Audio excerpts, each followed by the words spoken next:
Today I'm going to talk about cyanobacterial blooms, which are expanding worldwide, and I think everyone knows this. I'm going to try to sort of talk you through what we know about these blooms, how they're controlled by nutrients, but also hydrologic factors, and then come back to sort of the practical side of things and go through some recommendations in terms of what management options we have for these blooms as we see our lakes and inland waters and estuaries impacted by them ever so rapidly. So this is a picture, by the way. Anybody know what this system is here? It was in the news last September. And in fact, this picture, although it was taken a different year, pretty much portrays the problem. I have a shirt. Somebody can win a shirt if they give me the right answer for this lake. Ah, okay. Several shirts, okay. Lake Erie, and that's the city of Toledo over here. And as many of you know, that water plant in Toledo got overwhelmed in September with a cyanobacterial bloom, and the water plant intake is somewhere over here. So we're going to start there. That's a good illustration of the problem that we're facing right now with these blooms. And you know, about 500,000 people were left without drinking water for quite some time, and it was a rather chaotic situation. Okay, so let's see if we can move ahead here. So just a quick review about these blooms. What do we know?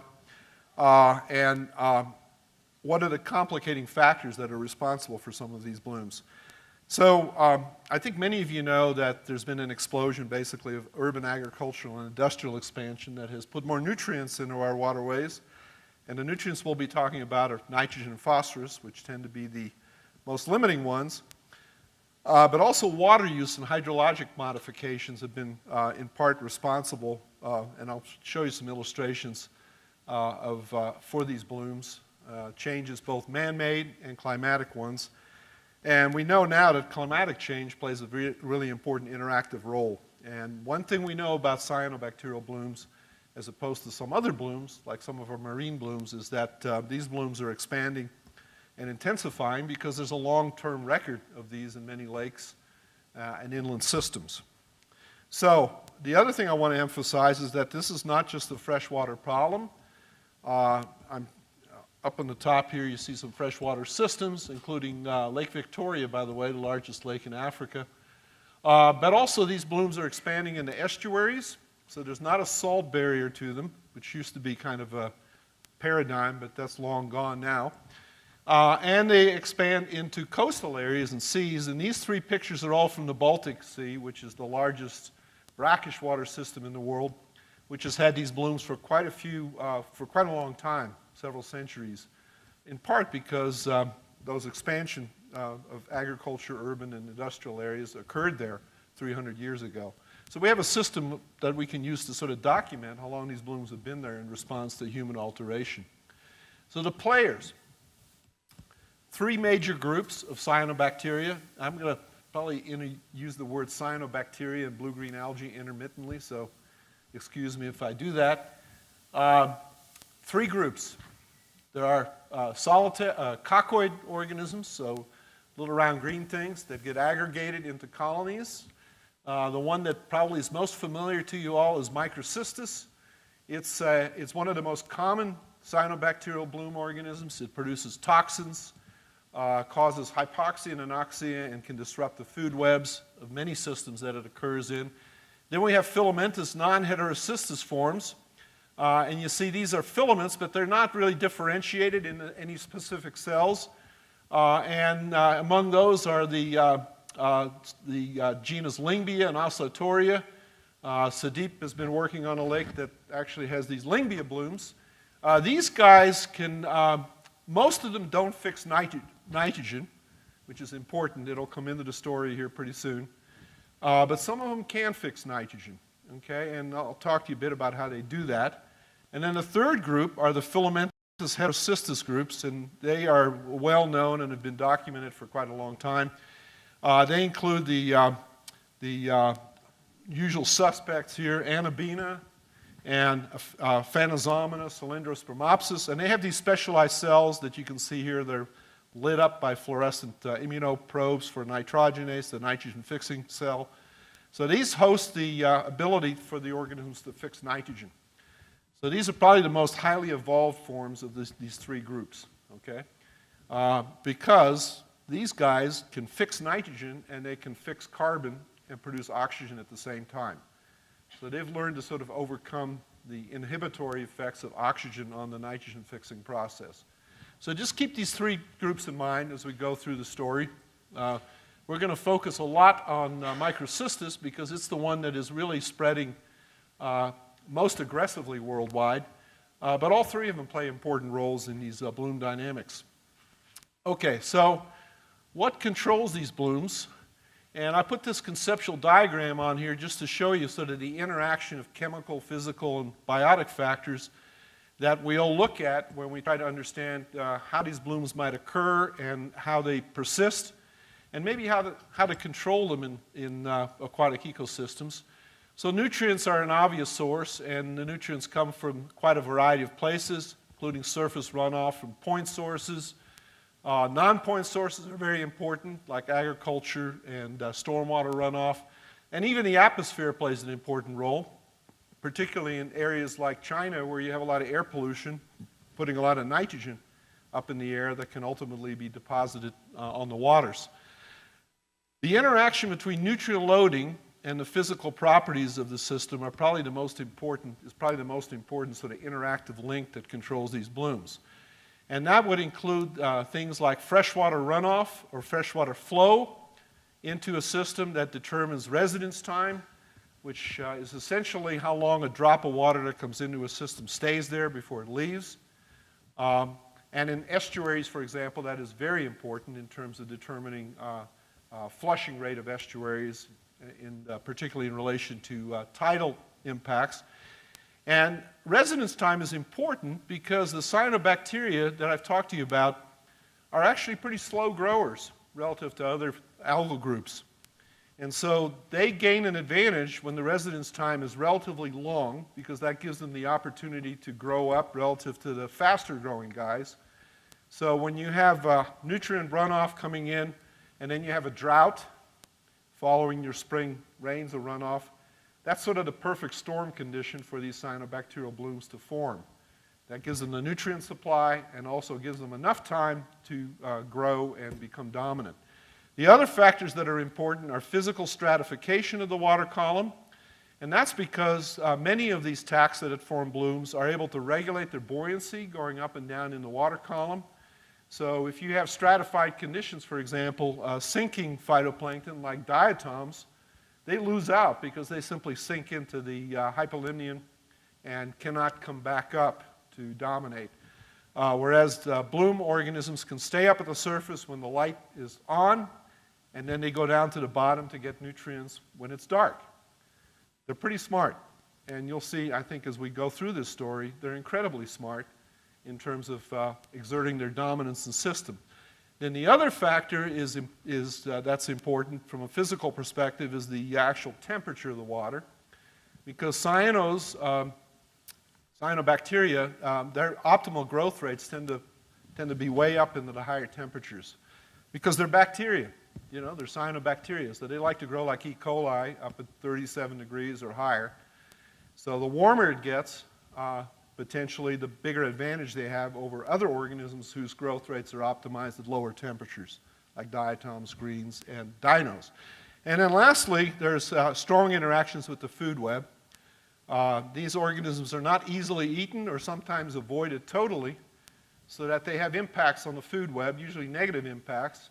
But if something does eat the organisms, the organisms that are consumers can often recycle nutrients in the water column, which will help perpetuate the blooms once they get established.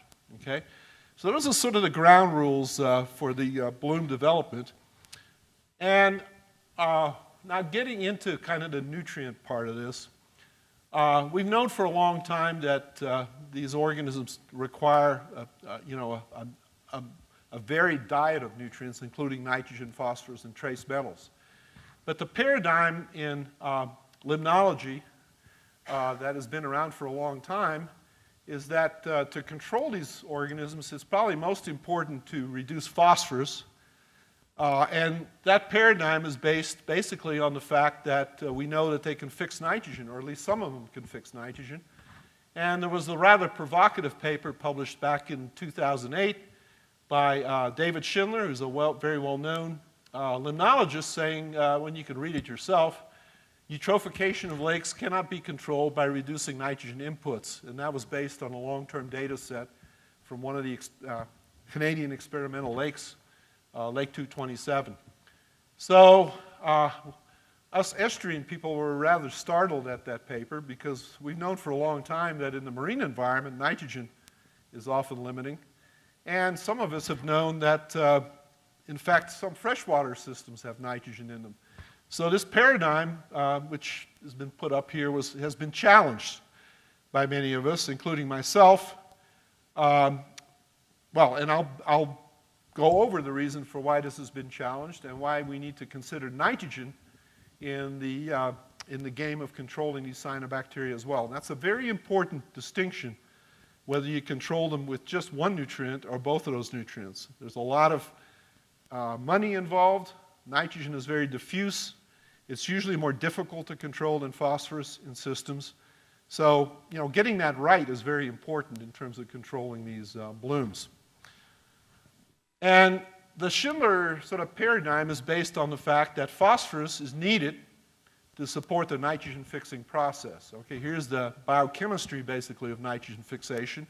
Here's the enzyme that does it, nitrogenase. It's made up of two subunits, the dinitrogenase reductase and dinitrogenase, and you can see they have iron in them.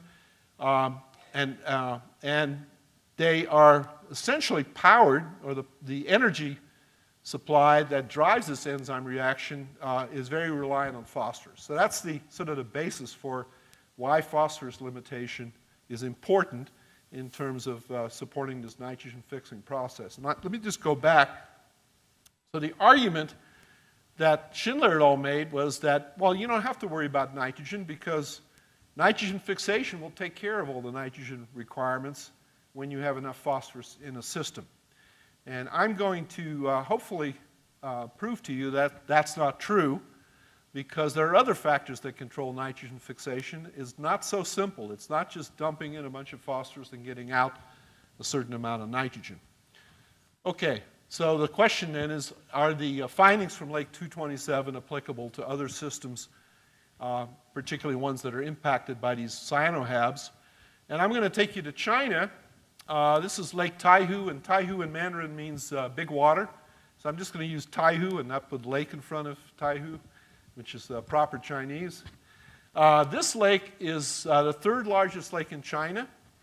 It is a lake that's revered in China for many, many years. In fact, there are songs written about Taihu, just like there are songs written about Tahoe. And we have a songwriter in our audience over here, Charles Goldman, who I think, did you write a song about Taihu too? Yeah, okay. Everywhere, okay. So Taihu is located in eastern China. It's between Shanghai and Nanjing, in the most rapidly expanding region in China in terms of the economy. Here you can see a Landsat, a MODIS image of Taihu in full bloom. This lake now used to be a diatom-dominated, very desirable lake that went through a state change sometime in the early 80s, where it essentially flipped into a situation where it is now dominated by these bloom-forming cyanobacteria. They start in May and they end in sometime in November. And you can see here, driving through these blooms is sort of like driving through green whipped cream. Your boat all of a sudden slows down. It's a massive amount of algae that accumulates in this lake. We all know that the situation probably came about through excessive nutrient loading associated with development. This city here, Wuxi, now has 6 million people in it. And the other city, Suzhou, has about 6 million people in it too. And then there are some cities up here on the rivers that feed Taihu that are up in the 2 to 3, 4 million people count. These cities have mushroomed over the last 15 to 20 years or so. 10 years ago, Wuxi only had 1 million people living in it. So there's a tremendous amount of waste being generated by the human explosion. But there are other factors too, including a large amount of agriculture that takes place in this watershed. And the nutrient load to this lake is pretty much 50-50 point sources from these cities versus non-point sources from the surrounding agricultural lands. And I got involved in working on this in 2007. Actually, it was a somewhat a fortuitous situation, because in 2006 I met Wayne Gardner at the University of Texas, who had worked on this lake, and he showed me that picture, this picture here, and said, I know you like blue-green algal blooms. You got to go to this lake and study the blooms and do your thing.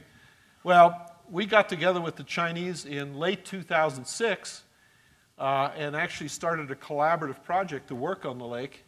And in 2007, we had a situation that was very similar to the Toledo situation in the past fall, that the bloom got so massive, because it was an early warm spring, that it piled up in front of the intake for the drinking water plant and essentially shut down the intakes for both Wuxi and Suzhou's water supply, and put about 20 million people out of touch with drinking water. This lake is a major supply of drinking water for folks in the region, in large part because people got up one morning and found this green slime coming out of their faucets.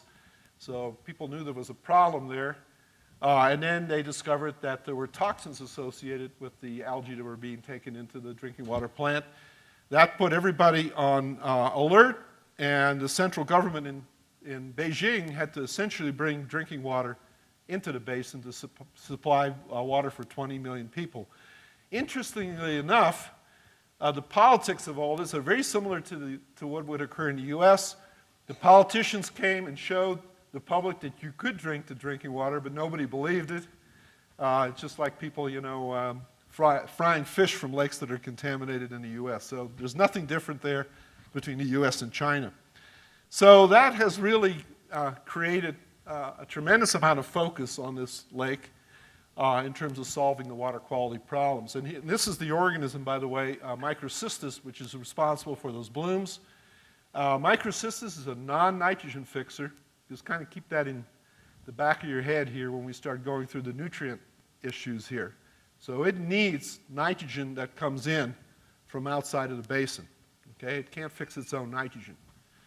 Okay, and here's the nutrient problem in Taihu, all in one slide. We have a lake that's been so impacted by human nutrient inputs that it sort of has oscillated out of control in terms of the nutrient balances, so to speak. And so I'm going to take you through the seasonal distribution here of nutrients. This is total nitrogen over total phosphorus, the ratio of the two, which we use often to gauge which one is in excess, maybe relative to the other. And what you can see is in the spring, there's a lot of nitrogen there relative to phosphorus, and that's because all that runoff from agriculture in the rainy season starting is depositing mostly man-made nitrogen into the lake. So that really bumps up the nitrogen relative to phosphorus. But then later in the summer, that ratio actually gets below 10. So in the summertime, there's a relative excess of phosphorus relative to nitrogen. Okay? And that nitrogen goes down, and this is mainly nitrate and ammonium. It goes down during the spring months as the bloom starts up. So the bloom has all this free nitrogen around. It just goes nuts, forms a big bloom, and sucks up a lot of the inorganic nitrogen. So in the spring, it's phosphorus limited. And this line here is the Redfield ratio. And I noticed the hall here is named after Redfield, but I think it's the wrong Redfield. Alfred Redfield was a famous oceanographer who determined the sort of optimal nutrient balance that you needed to get basically good balanced growth, mostly in phytoplankton. And what you can see is that it's way above that ratio in the spring and then below it in the summer. So the argument would be, and the hypothesis would be that, maybe we're dealing with a lake here that has excess P, or excess N in the spring, excess P in the summer, So the hint might be is that it's maybe co-limited by nitrogen and phosphorus. You know, not enough phosphorus in the spring, not enough nitrogen in the summer. So we've tested that hypothesis using what we call bioassays, and you can see the containers here that we use, the cubitainers. You can actually buy them at Walmart. They're polyethylene containers that you use to take your water for camping and stuff. They're perfect for doing these bioassays. And we spike them up with different nutrients and look at the growth response relative to the controls. So this would be the untreated lake water. Then we put them back in the lake and we filter the samples for chlorophyll A to determine the algal growth response. And what you can see is in the spring, and here are the treatments, by the way. So this is the control, which would be no treatment. Initial is the initial chlorophyll value of the lake water that we start the bioassay in, plus nitrogen as nitrate, plus phosphorus as phosphate, and then N and P together. And what you can see, in fact, in the spring is that phosphorus is limiting because when you add it, it enhances the growth, okay? But in the summertime, nitrogen enhances the growth relative to the control and relative to phosphorus. That continues into the fall. And then here's the following year, and you can see the spring phosphorus stimulation again. Winter, spring phosphorus stimulation, and then in the summertime, nitrogen stimulates.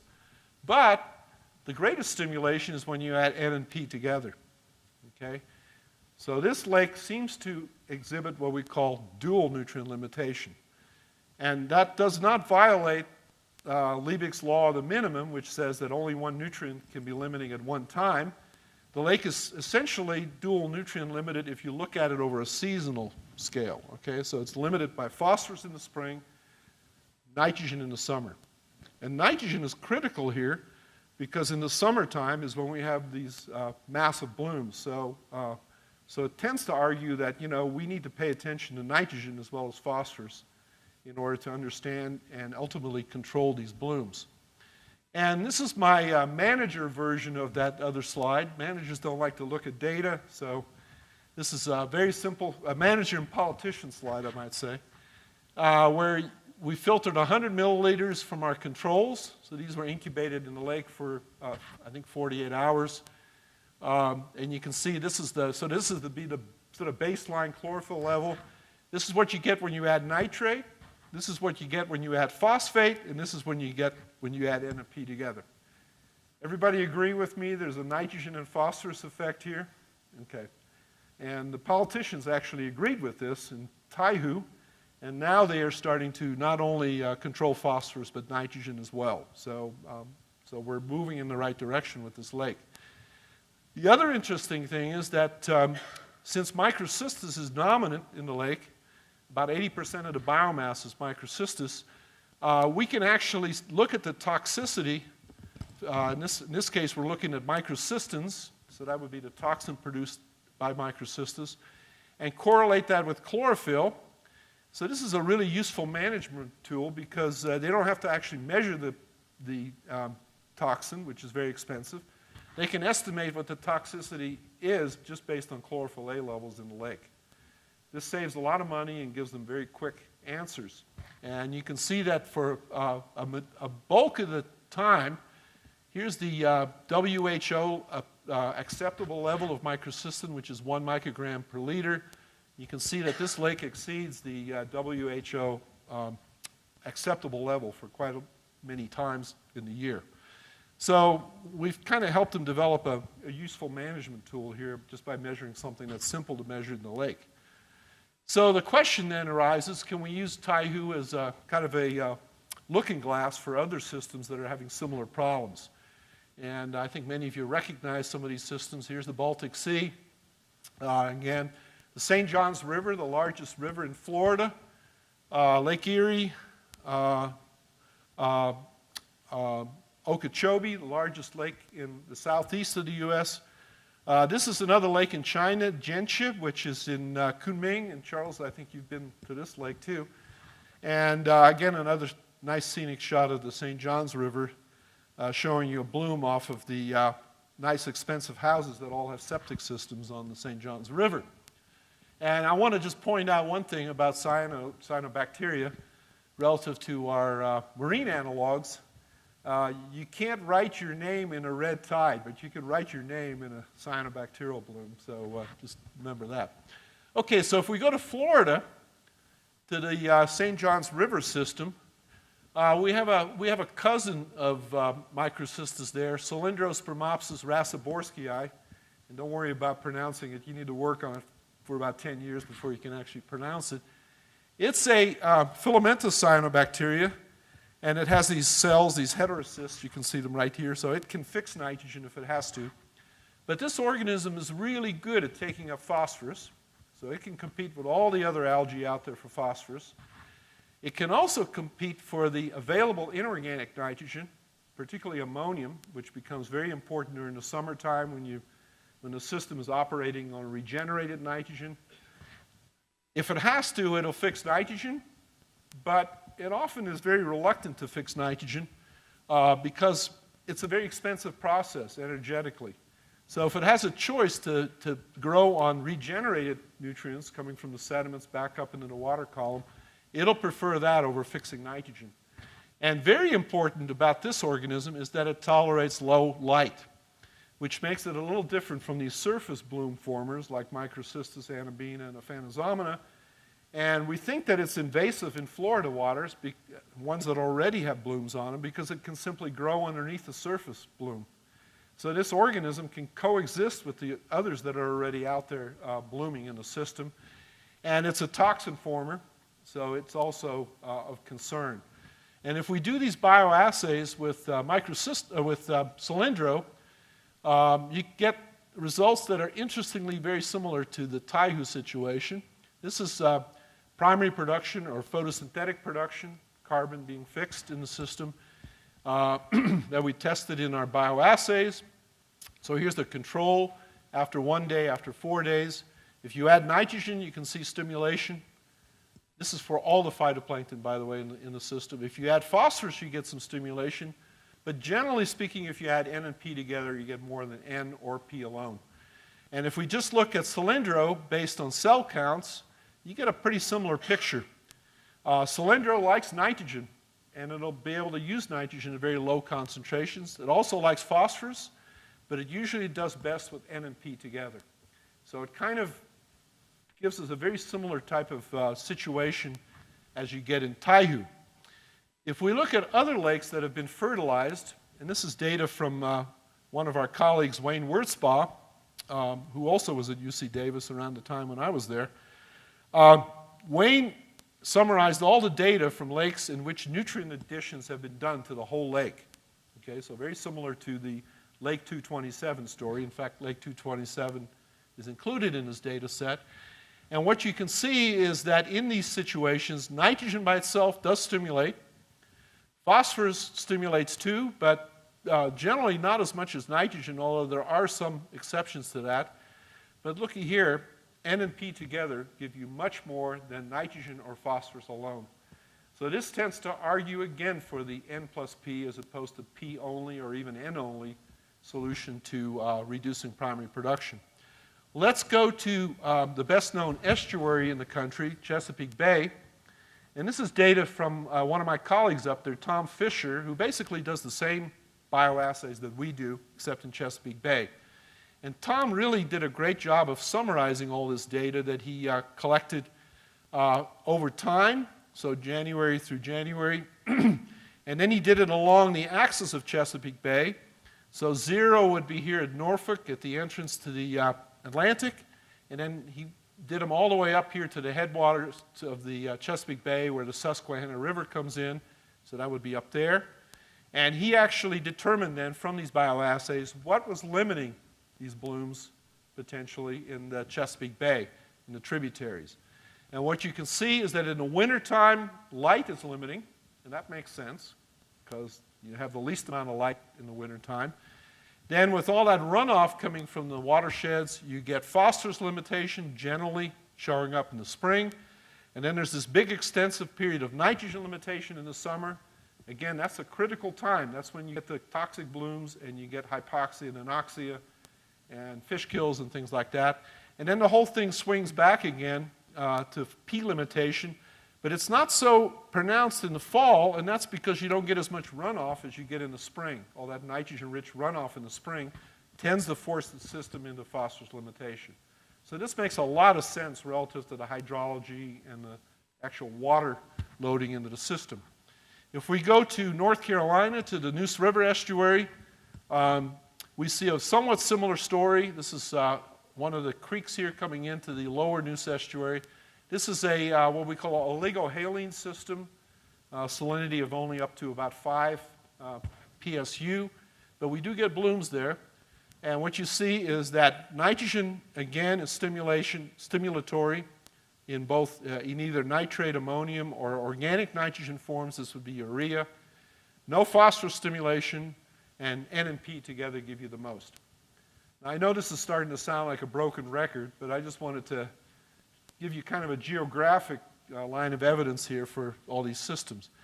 Now, let's go to the Baltic, and same type of bioassays. This is C14 uptake as an indicator of photosynthetic production. This was done by a former student of mine, by the way, Pia Moisander, who also worked on the Klamath River system, California. And you can see that nitrogen stimulates again relative to the control, both in terms of photosynthesis and chlorophyll, but N and P together give you the most. And by the way, no phosphorus stimulation on its own. So this actually challenges the whole Schindler hypothesis, basically, alone, this data set. Okay, this is probably the neatest set of data that has not been published yet, and these guys really need to get going on publishing this data because I think it's absolutely gorgeous data set. This comes from Ulf Larsson and Ragnar Elmgren, who work at Stockholm University, and they've been working on the Baltic Sea system for a long time. And what they did was they looked at a fjord coming in from Stockholm into the Baltic Sea. So Stockholm would be up in here. And this is just like the ecologist's dream, this system, because it has only one nutrient source, one major nutrient source up here, a sewage treatment plant that discharges to this fjord, and then the fjord empties into the Baltic Sea. About, I think, something like 85% of the nutrient inputs just come from that one wastewater treatment plant. So this is like a perfect sort of in situ kind of experiment. And then they sampled here at the upstream station. I think it's this one here. I've got another slide here to show you the station. And also in the Baltic in terms of looking at the response in the two locations. Here's the upstream freshwater station, and here's the Baltic station that they sampled to look at responses of chlorophyll A. So just a little bit of history here on the nutrient loading from the system. You know, the Swedes are way ahead of us in most countries in terms of treating for phosphorus. They were doing it long before we had a phosphate detergent ban. They knew there was an issue with phosphorus. So you can see that the phosphorus concentrations are pretty low at both stations already, and that's because they were treating the sewage for phosphorus. But nitrogen, they were not paying any attention to nitrogen either, just like us. And you can see that from the 70s, you know, early data set on into the 80s and 90s, total nitrogen and dissolved inorganic nitrogen were both going up at both stations. And then, so they were treating for phosphorus, but they were still getting blooms of these cyanobacteria in the fjord. So Ragnar decided, well, maybe we should look at nitrogen too and see whether there's a nitrogen issue. So he talked the city of Stockholm into actually treating the effluent for nitrogen removal as well. And that started in 1993, and they intensified it in 2000. But even better, this is like the best part of the whole experiment, he convinced them to go ahead and let the nitrogen be discharged for a certain period so he could see both the positive and the negative effect of nitrogen inputs to the estuary. So you can see here, here's the reduction that took place, 2 years, and then they turned off the denitrification and the nitrate discharge went up. So what happened? Okay, here's the phosphorus data again, low and not much difference because it was being treated. Here's nitrogen. This is the Baltic Sea nitrogen level. You know, the Baltic Sea is very nitrogen limited, so you can see that the nitrogen was already gone by the time it got to the Baltic Sea. Here's that upstream station, and you can see it was going up and up and up, more or less. Here they reduced the nitrogen, and then they allowed it to increase again. And here's chlorophyll A at the same locations, and you can see that when they reduced nitrogen, they were able to reduce chlorophyll A, and even more importantly, the cyanobacterial blooms went down in the system. And then they turned the nitrogen tap back on, and here's the chlorophyll going back up.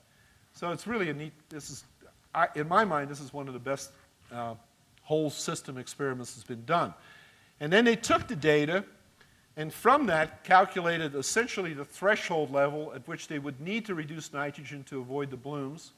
So anything below 400 tons of nitrogen that was discharged to the fjord and estuary would have a decreasing effect on the blooms. This is chlorophyll A again.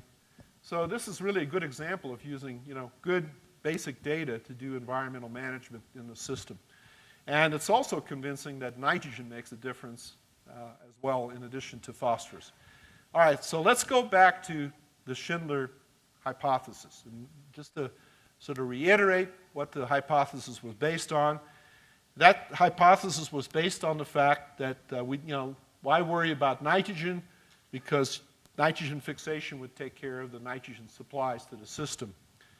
And two clever young guys, Thad Scott and Mark McCarthy, used the data from Lake 227 and took a closer look at it. And what they found was that, okay, so the enrichment that occurred in this Lake 227, just to go over that, between 1968 and 89, when they first started fertilizing the lake, they added both N and P, okay? And not surprisingly, everything went up, okay? You added both nutrients, so you essentially enhanced production. Then after 89, they only added phosphorus, based on the hypothesis that if you only added phosphorus, nitrogen fixation would supply the nitrogen, and so the lake would just keep getting more and more eutrophic, okay? But what they found was that, in fact, that didn't happen. The total phosphorus in the lake actually decreased a little bit, so that meant that probably most of the phosphorus was sedimenting in the system and not being utilized for some reason. And most importantly, the total nitrogen decreased after just adding phosphorus. So what this is telling us, basically, and if you would have predicted that nitrogen fixation would have taken care of the nitrogen needs that would have been up in here, basically what they showed was that the lake actually was nitrogen limited. There wasn't enough nitrogen there to support the balance, or to balance off the phosphorus that was added to the lake. And more importantly, it shows that there isn't enough nitrogen fixation going on to essentially keep this lake going in terms of fertility. We've done sort of a somewhat similar experiment in Lake Taihu, where we added excess phosphorus in order to try to stimulate nitrogen fixation in the system. And the treatment I want you to look at in here is the phosphorus treatment. So this is phosphorus additions to these mesocosms in Taihu. And what you can see is that if you added N and P together, for example, up in here, the red line, or nitrogen by itself, you get stimulation of growth in Taihu. And that's because there's a non-nitrogen fixer dominating in the system. But if you added P alone, you got no increase in nitrogen, and so that tends to agree with the 227 data that there isn't enough nitrogen fixation going on to supply the nitrogen needs, okay? So why is that? If it was all controlled by phosphorus, the nitrogenase would be fixing enough nitrogen to balance off the phosphorus that was being supplied. And we think the reason why this is not in balance is because there are other factors controlling nitrogen fixation in the system, not just phosphorus. Remember, it's an energy-demanding process. So in a highly turbid system like Taihu, you can have light limitation. And in fact, there may not be enough light to support the energy requirements for nitrogenase. There may be other limitations, like iron limitation. We know that this enzyme has a high demand for iron, and there may be not enough availability for iron to support it. And perhaps most importantly, oxygen is a problem, because in these surface blooms, you get supersaturated oxygen conditions. So in a way, the cyanobacteria are kind of poisoning their own ability to optimize nitrogen fixation, because we know that oxygen tends to be inhibitory to the process. So it kind of shows that the nitrogen fixers, they're trying very hard, but there are these environmental constraints on fixing enough nitrogen in the system to meet the demands for balancing phosphorus input. If you look at this in a different way, using a mass balance approach, where you balance the input of nitrogen via fixation versus the loss of nitrogen by denitrification in the system, okay, in lakes that have a lot of nitrogen fixers in them, you can see that the numbers tend to be negative. And so what that means, there's more nitrogen leaving the system than coming in. And also, it supports the conclusion that there probably isn't enough nitrogen fixation going on to offset the losses of nitrogen. And so what that means is that we really have to get serious about nitrogen inputs, because they could make up for that deficit to make the lake more eutrophic. Okay? Everybody with me on that one? Okay, the other thing is that there's another sort of paradigm out there about cyanobacterial blooms.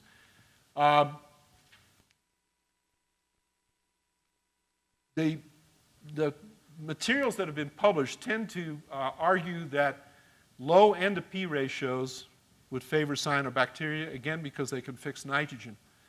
But that doesn't seem to be supported by our data from Taihu, because in fact, if you look at the percentage of cyanobacteria in the total phytoplankton in these bioassays, here's with the P addition. You see that with N and P, you get more cyanobacteria than you do with P alone. So in fact, this seems to buck the paradigm that low N to P ratios favor cyanobacteria as well. It's more complicated than that, and you need both N and P. All right, I'm going to finish up with climate change issues. No talk these days is complete without talking about climate change, right? So I'm going to finish up with that. Here's the Atlantic temperature anomaly data that you've probably all seen, and it even convinced our previous president after he got out of office that, in fact, things are warming up.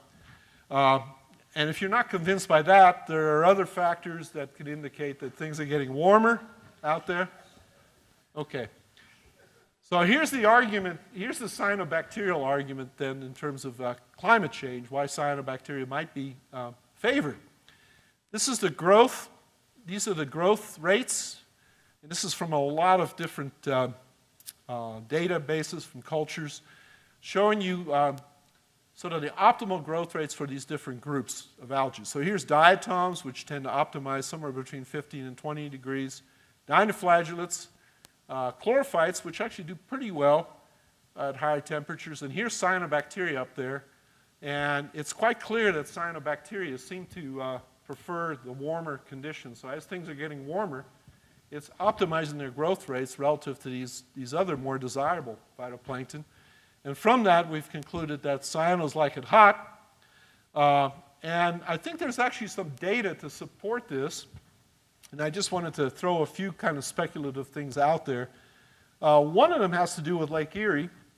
We know that there's been a resurgence of microcystis, which we think may be due to not having paid attention to nitrogen, which has increased while they're controlling phosphorus.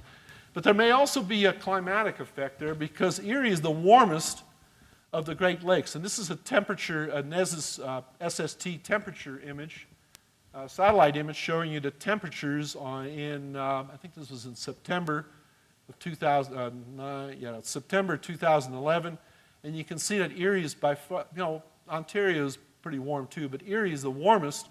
So maybe there's a synergistic effect here where warming might go along with enhanced nutrient loading, or particularly nitrogen loading, in the resurgence of the microcystis. If that's true, that means that we may need to crank down the knob on reducing nitrogen and phosphorus inputs even more than we would have if things weren't so warm. So that has management ramifications. And this data set is from Costin et al., and they sampled lakes all the way from the tip of South America up to the Arctic Circle. These are all lakes that had some percentage of cyanobacteria in them. And what they found was the best relationship they got was between temperature and the percentage of cyanobacteria in these systems. These systems are varied all over the place, by the way. They're not all polluted systems. Some of them, in fact, are pretty oligotrophic. And then if they threw nitrogen into it, they got a little bit of improvement in the relationship, but not much. It was mainly temperature regimes that seemed to correlate the best with the percentage of cyanobacteria in the phytoplankton. And this is data from Lake Taihu, going back to Taihu, showing you the air temperature in Shanghai between April and May, which is when the blooms get started. Okay? And this is air temperature measured with a mercury thermometer. It's very reliable data, been going back to 1951. And you can see there is some pattern to it, but you really start to see the most recent sort of increase that's occurring in part because of global warming, but also urban effects potentially in this region. You can see the warming that's going on in the early phase of the bloom period.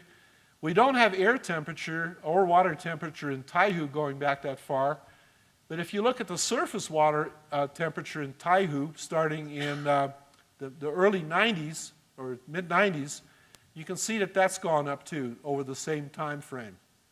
And here's chlorophyll A, and you know, of course, this chlorophyll A has gone up due to nutrients and increased production, but the loads of nutrients have sort of stabilized in Taihu since the mid-2000s, and yet the chlorophyll levels seem to be increasing in these blooms. So potentially there may be, again, a synergistic effect here as well between temperature and blooms. And the last thing, since this is a hydrology group, I wanted to show you some hydrology, or at least my limited knowledge of hydrology. We all know that things are getting more extreme. Storms are getting more extreme. The droughts are getting more extreme too. And we've been looking at that in North Carolina in the Neuse Estuary in terms of fluctuations in freshwater discharge in the system. So this is the discharge of freshwater coming in at the head of the estuary over about a 7-year period. And you can see some of these big spikes are due to storms, and I think there's some hurricane data in there as well. And what we did was we looked at diatoms based on the pigment indicator for diatoms, fucoxanthin, and looked at cyanobacteria based on zeaxanthin, which is an indicator for cyanobacterial biomass, and that's this data. And we know that diatoms like it cool and fast. You know, they grow fast even under low temperatures. Cyanos like it hot and slow. I don't know, those don't always agree with each other, but they do like it hot and slow. And so what I want you to do is follow the arrows here. These are the diatom blooms that we saw in the system, and I'm going to go back. See, during the high flow periods, diatoms dominated, and that's because they can grow fast when there's high discharge. They can keep up with the rate at which they're being flushed out of the system. And if we look at the drought periods in the system, and I'll go back again to show you that, you see the low points there in discharge. That's when we have the cyanobacterial blooms in the system. So there's a hydrologic forcing factor that's also interacting with nutrients and temperature. And I know that makes things more complicated, but I think we need to be aware of that in terms of managing our systems. All right, my very last few slides, what's being done in Taihu to fix it, okay, which is really the important thing about using this data. These are the strategies that are currently being used. They now recognize that dual nutrient input strategies are important. They're starting to centralize wastewater and starting to treat it. They're creating buffer zones, dredging sediments. These are not all good things, and I'll explain that to you in a minute. Diversion of Yangtze River water to flush the algae out of the lake, collecting the algae physically, and using all sorts of other things like flocculating nutrients to reduce the nutrients and bring them to the sediments.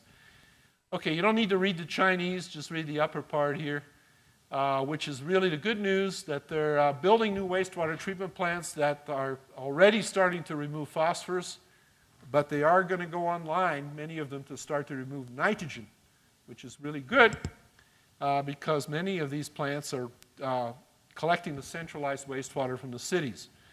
They're also doing something to try to retain stormwater nutrients by channelizing by building buffer zones around channels or near channels. That's positive. They're building wetlands, artificial wetlands around the lake to try to retain nutrients, keep them from coming into the lake. But one of the problems with this is that there isn't that much land around to do this stuff in China. Most of the land is already spoken for, so this is a very limited effort, and it may help reduce the nutrient inputs, but it's not going to be the be-all, fix-all. And the Chinese love moving water around. So before I even came, they had, engineers had convinced the central government that they needed to just flush the lake out with Yangtze River water. So here's the Yangtze flowing out into the South China Sea. And they just built a canal to essentially bring Yangtze River water into the lake, enhance the flushing or reduce the residence time with the idea that that might put a dent in the algae. And here's the exit going to Shanghai through the one river that drains the lake. They also built a pump station to do some applications, land applications of nutrients at the same time. But the problem with this, and there's lots of problems, here's a model that basically depicts the changes in residence time in the system due to this flushing, is these heavily polluted regions, that have the biggest blooms, they weren't really remedied by this transfer of fresh water into the lake, because the flow of this sort of impounded the water in the bays. It actually isolated physically the water in the bays. So it didn't really solve the problem where it was most acute. And the other problem was that they really weren't able to reduce the residence time significantly enough. They went from 320 days to 220 days to flush the algae out of the system. Any respectable algae can grow many, many times in 220 days or even less. So, and then worse, the Yangtze River, as you can imagine, is a highly polluted river system. It has many cities upstream that are putting in lots of nutrients and other pollutants, contaminants. So they were actually adding 15% to the nutrient load of the lake by diverting the water through the lake. Okay, so the problem didn't get solved. They added more nutrients and in fact enhanced or exacerbated the eutrophication potential of the system. Okay, the other engineering fix that's been done is just let's take the sediments out of the lake with the idea that that's the storage of nutrients. So let's move the sediments out. The problem here is that this lake is very big. It's 2,300 square kilometers. You're never going to be able to dredge the sediments efficiently out of this lake. And it's actually made the situation worse by releasing nutrients and other pollutants from the sediments into the lake. And the last problem with it is they just take the sediments and put it up on the hillsides in small impoundments. So ultimately, this stuff will just leach back into the lake. But the reason these things were done was that they were politically expedient to do. And the lifetime of a politician in China can be the same as a lifetime of a politician in the US. It's 4 years or less. So the government had to show that they were doing something. And the engineering fix was, the engineer said, well, we can do, we can move water around and we'll show that we're doing something. But it ended up not really being the right thing to do in the lake. So no matter how you slice or dice it, you still have to remove nutrients as a companion strategy. They also hired a tremendous number of people, which was good for reducing the unemployment, but it only removed about 1% of the algae in the lake. So that was not really a very good thing either. And I've already mentioned the N&P input. So what's practical here that we might want to think about in terms of a cross-system kinds of approaches? I've already mentioned that there's a lot of engineering fixes that have been proposed for these large systems, but by and large, they're not going to be effective. They're very expensive, and they could, in fact, make the situation worse. So the prescription here is reduce both N and P inputs, and that's going to be system-specific in terms of things like residence time and sensitivity of the system. And a lot of that has to do with hydrologic forcing and throughput of water. And those restrictions probably need to be year-round. It's impractical to just reduce nitrogen in the spring and phosphorus in the summer. because you have things like recharge of groundwater and other factors that are going on that are really annual or multi-annual types of features. And then lastly, you know, unfortunately, I think with warmer conditions that favor these organisms, we may need to crank down the nutrient reduction knob even more than we would if we didn't have warming going on. So we're still working on that, developing thresholds based on climate change impacts in these systems as well. And I'm going to finish with that and thank my many colleagues that have helped produce this work that I've shown you.